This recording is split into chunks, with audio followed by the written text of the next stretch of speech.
Coucou tout le monde, donc on se retrouve, j'allais dire pour un nouveau vlog, mais on va plutôt dire point lecture parce que du coup j'ai lu le livre durant le week-end, je l'ai dévoré, je l'ai englouti. Du coup voilà, ça va être juste une vidéo réservée pour ce livre et j'attaquerai un vlog dès que j'attaquerai ma prochaine lecture.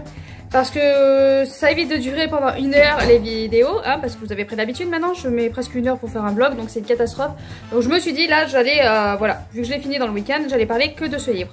Donc du coup on va parler d'un service presse que j'ai reçu, donc c'est La Grange de Laurent Morisseau aux éditions, pas d'édition, c'est un auto-édité, je vais vérifier mais normalement c'est auto-édité.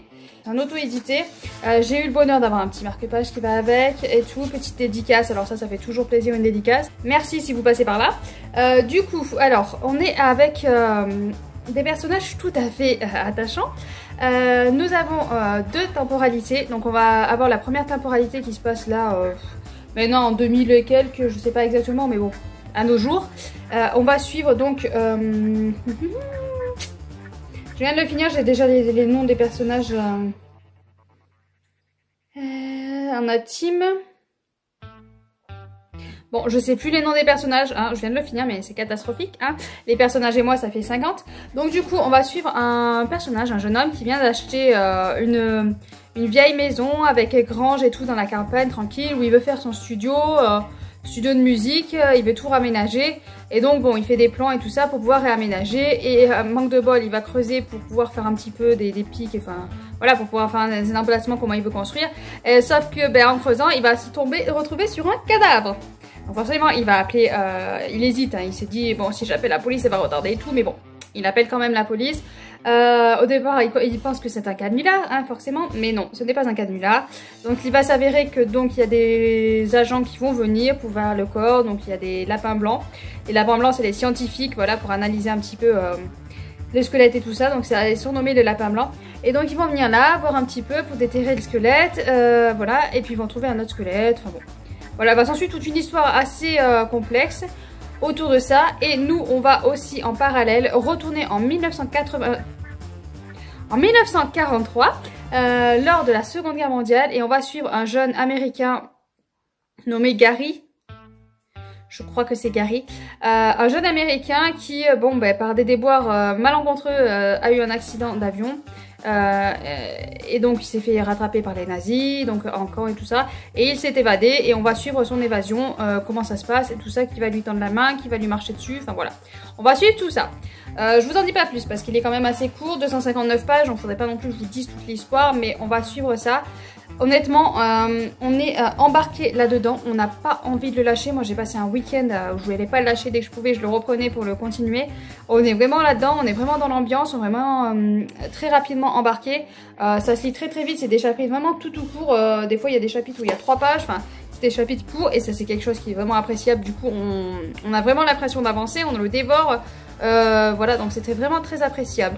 Forcément, j'ai préféré les passages où ça se passe en 43, hein, forcément, voilà.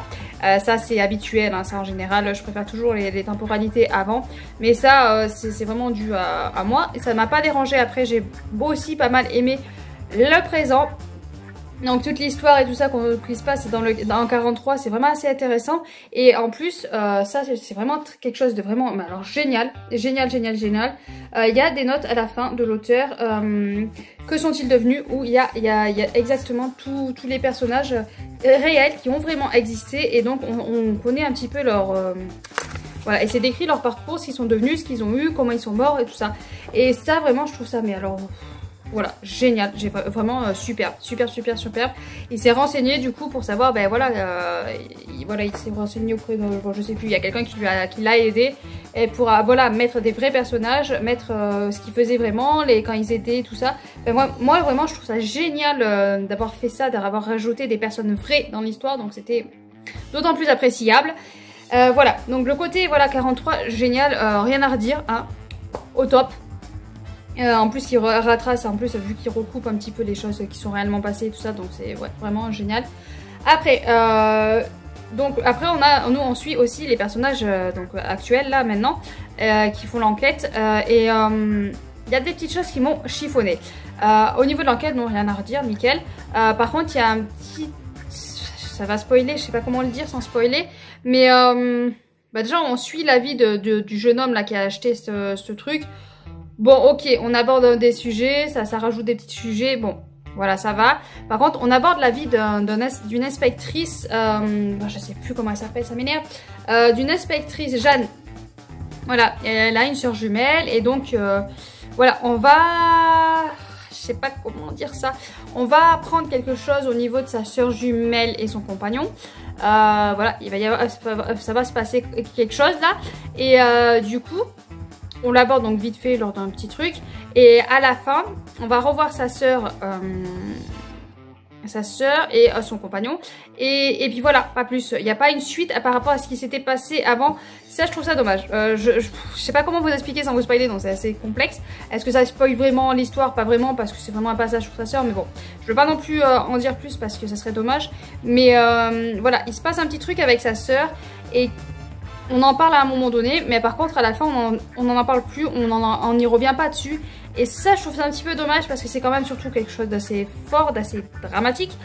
Donc voilà, c'est dur. Donc sur ce point-là, je suis vraiment un petit peu déçue qu'on n'y soit pas revenu à la fin pour revenir un petit peu dessus et dire est-ce que vraiment tu te bouges pas le cul ou tu changes quelque chose ou voilà. Mais bon, ça c'est un petit bémol. Sinon après j'ai vraiment adoré mon histoire. On est vraiment embarqué là-dedans.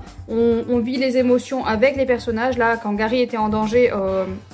Donc c'est le soldat américain. Quand il était en danger, honnêtement, moi je tremblais, j'étais comme ça, là, je lisais, voilà, je tremblais en même temps que lui, j'avais peur, je me suis dit, oh là là, le pauvre.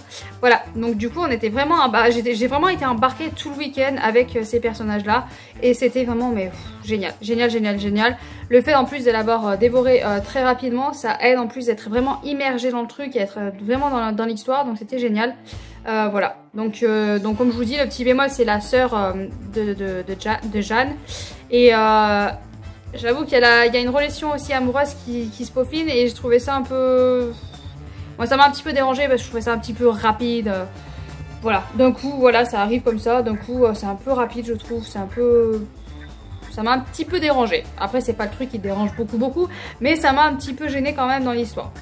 Donc voilà, donc en résumé, deux petits points négatifs, donc relation amoureuse et l'histoire avec sa sœur là qui n'est pas très claire et qui n'est pas mise au clair à la fin. Et sinon tout le reste, bah nickel, j'ai adoré, j'ai été embarquée dans cette aventure, dans cette enquête, dans cette seconde guerre mondiale. L'enquête, j'avais qu'une envie, c'est de tourner les pages, de savoir exactement ce qui se passait dans cette enquête, qu'est-ce qui se passait, d'où ils sortent ces cadavres. Et puis la seconde guerre mondiale, j'avais envie que le personnage s'en sorte et j'étais avec lui derrière à le pousser, à lui dire allez vas-y tu vas réussir. Voilà, donc j'étais vraiment embarquée là-dedans et très bonne lecture. Donc merci à l'auteur de m'avoir permis de découvrir son livre.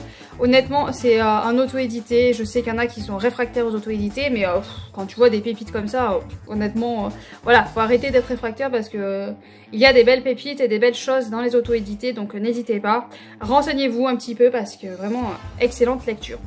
Voilà, donc je vous le conseille. Donc voilà, donc c'est une petite vidéo, ça va changer un petit peu des vidéos qui durent 1 heure, mais je me suis dit, quitte à l'avoir fini dans le week-end, je vais pas enchaîner après avec la prochaine lecture, je fais une petite vidéo comme ça sur ce livre-là, et puis voilà, tout simplement. Donc voilà, j'ai pas plus à vous dire à part que j'ai passé un excellent week-end accompagné de ce beau livre-là. Je vous souhaite de bonnes lectures bien sûr, et à bientôt.